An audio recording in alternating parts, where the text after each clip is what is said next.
Gazaway DIY. I am so happy to be participating in the Summer Vintage Vignette Show and Tell hosted by Carol of My Blessedness. She is such a wonderful person, and I really enjoy her channel and enjoy her encouragement. Her channel will be listed in the description box down below, as well as the playlist.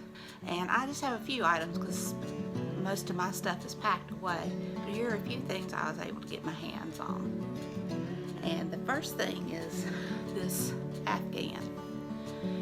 This screams summer, and my mom made this probably back in the 70s, and it always stayed on the back of our couch year round.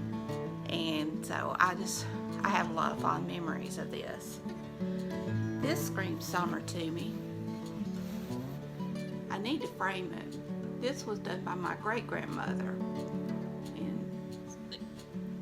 and it just, the flowers and the churn and everything screams summer to me.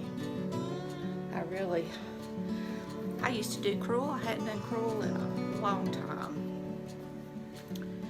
And this was my mom's. She started housekeeping with it, and I use it now. Now, my mom didn't use it much, but it screams summer to me because when I see it, I think biscuits.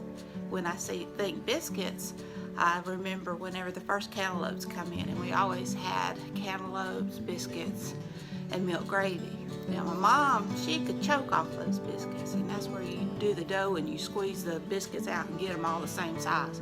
I never could do that. I use this.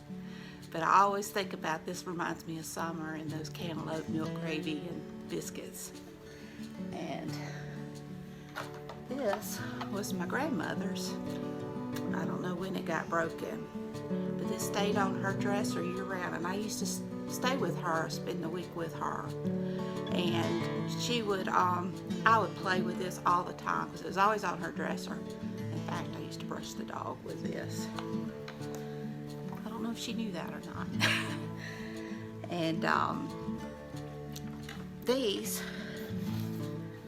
were always in my, I got the pinky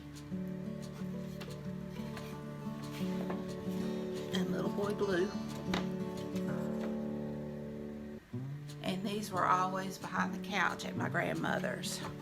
And it screams summer because of all the times we shelled butter beans and peas there.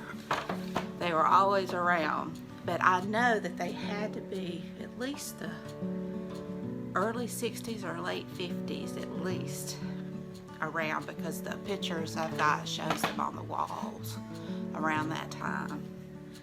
And even though they're not in style anymore, I still like them. They have a lot of character.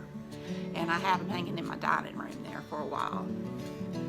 And the last but not least is my clock. And once again, this always stayed in my grandmother's house. She gave this to my grandfather. I don't know, I think when she first went to work, and I think she earned enough money and got it for him. And back then, I think she paid like $25, $35, which was probably like $250, $350 now. But he loved this clock, and it used to, you had to wind it and everything, but it hadn't been wound since he passed away back in, I was 7 years old.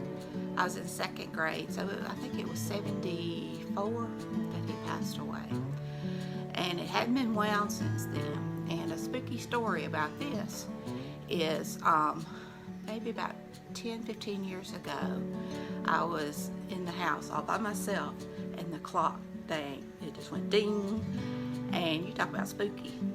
And it's not done that since. It's never done that before. Don't know why it did. There's no shaking or anything. It was just sitting on my piano, and it just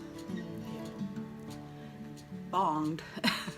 So I don't know why. I wished I could say it coincided with something else and make it really supernatural, but not that I know of. But I thought that was a good story. Well, I hope you enjoyed my stuff, and I hope you enjoy my channel. If you do, please hit that subscribe button, ring that bell, give me a big thumbs up, and be sure to go see Carol's channel. She is so wonderful, funny, and very encouraging. I really appreciate her. So until next time, bye.